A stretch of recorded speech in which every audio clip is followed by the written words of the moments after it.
Hey guys, good afternoon guys. Ito tayo ngayon guys sa halokor guys. Recast halokor.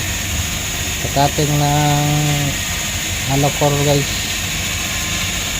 Sa flat bed. 200 din yan to guys.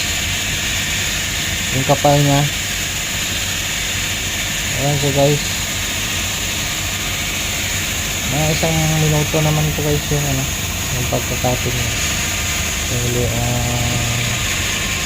Bilis. May ilaw-ilaw pa yan. Kable yan guys. Nagkatamaan ng blade. Cutting this halokor. So dito na lang siguro guys. See you on the next video guys.